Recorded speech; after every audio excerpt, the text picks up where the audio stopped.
This man's on a bye, so we appreciate his time. Yeah. What a start for the Minnesota Vikings, and specifically for Jalen Nailor with 3 touchdowns early. He joins us live from somewhere, Jalen. Thank you. On your bye? Are you on vacation? By the whiteboard behind you, I'm guessing no. What are you doing? No, I'm back at home. I just got done with treatment, so I'm just chilling right now. Okay. How did London treat you other than the big win? It was really good to be out in London, get a change of scenery other than the States. It's a great country to go to and play ball in. Did you do anything fun like Big Ben, like Parliament, like sightseeing, have a pint? No. Go to a soccer game? I didn't really get the chance to get around, but I did go to Watford, actually. It's like an hour north of London, but it was a nice little city. Okay, how was that? That was cool? Yeah, it was straight. It wasn't bad.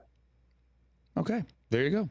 The Vikings, one of 2 teams that are undefeated ever, which everyone saw coming, of course, Jalen. And you guys and the Chiefs, everyone saw that coming. Did the fact that no one saw it coming at all contribute to the run you've been on? You know what I'm saying? Caleb gets all the hype. The Packers are the Packers. Jordan's coming off a great season, right? I mean, you know how the NFC North goes. The Lions were this close to the Super Bowl. No one saw you guys coming, I'm assuming, except people in your building. Yes, absolutely. All the people that in the building seeing what we could do throughout the offseason, throughout training camp. And we just putting everything together each and every week, just trying to stack weeks. And it's showing so far. What about for you? I know health is a huge part of it, obviously, right? You're back, you're healthy. You got an offense and a play caller that's clicking right now. But what has been the secret to your early success, Jim?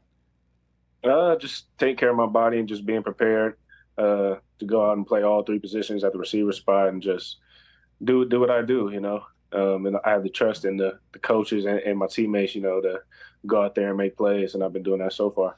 See you hugging Kevin O'Connell. What's he like as a head coach? I mean, he's wonderful, man. I mean, he's the best coach for players-wise. He takes care of us.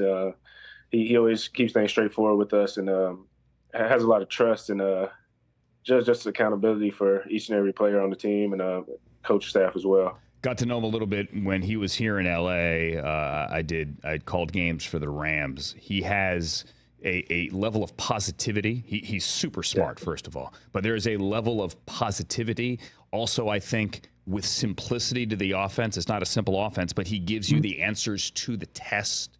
You know what I'm saying? And so on game day, what's that like when you have, A, that positivity, and B, that preparation and confidence? I mean, the positivity, it goes a long way.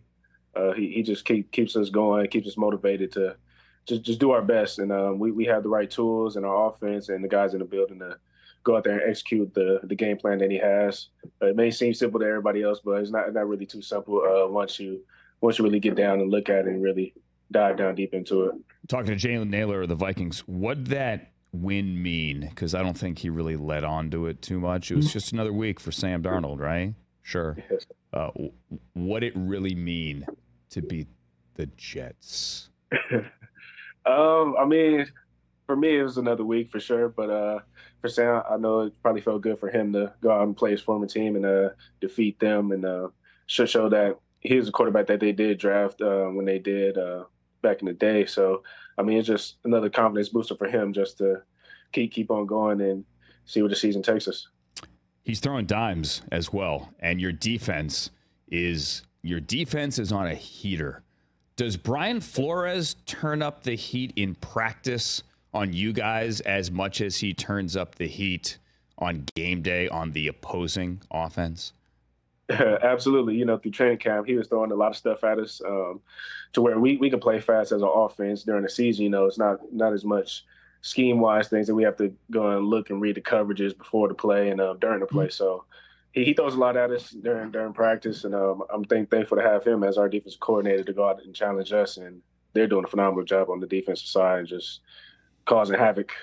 Yeah, it's always a push-pull between play caller and DC in training camp, for example, head coach and DC, or offensive coordinator and DC, because when you have a defense like your defense that brings so much heat, sometimes you got to tell them in camp, hey, back off. We've got to get our basics down, right? We have to be not everything can be a hot in training camp. Right. I mean, for us, we love that about our defense. You know, it allows us to go out and compete and face a very tough defense every day. So, I mean, we love it as an offense. It gets us prepared for the season. So I was trying to piece together, talking to Jalen Nailor here for the Vikings, trying to piece together your backstory, and then it hit me because I do games for the Browns here. I don't know if you know that, Jalen. You probably don't. You shouldn't know it. You had at one point, you're Bishop Gorman High School in Vegas, yes, right? You at one point, it was you and Cedric Tillman as the wide receivers, and DTR, Dorian Thompson Robinson, as the quarterback. Did you guys ever lose? We did lose one game our senior year against Mater Dei, against Amara St. Brown and those guys, but that was our only loss that season. Actually, we lost two. We lost to Miami Central as well. Okay, who's Mater Dei's quarterback? I think it was Tanner McKee. I think Tanner McKee was the quarterback then. Man, the amount of talent on that field, it was crazy. Dude, that's ridiculous. Yeah.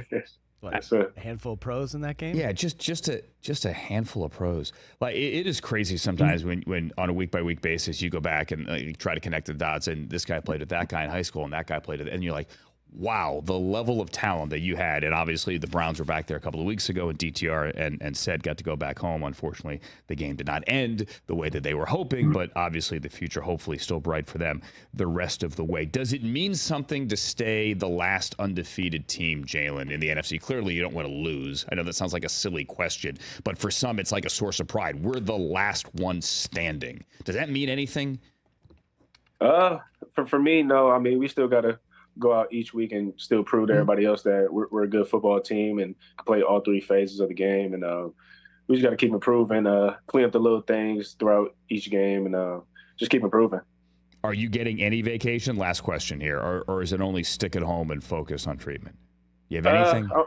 I'm just sticking home, you know, just get my body ready for next week, and just chilling with my family. Because we were talking yesterday to David Montgomery with the Lions. He took the kids. I know you get them next. He took the kids to Disneyland. And it seemed like it took a year off his life, honestly. I mean, probably, you know, Disneyland's it's a huge place, a lot of walking around, things like that. But it's still a good time for family to go out and enjoy themselves. Absolutely. Well, Jalen, we appreciate your time. Enjoy the rest of your bye week. You get the Lions coming up at home in Minneapolis next week. I'm sure you'll be on the couch watching them against the Cowboys on Sunday. Continued success, and hey, hope to talk to you down the line. Yes, sir. Thank you so much, Andrew. Thanks for having me. You got it. Jalen Nailor, everyone, of the Minnesota Vikings. Catch the Rich Eisen Show every single day on the Roku Channel, 12 to 3 Eastern, for free.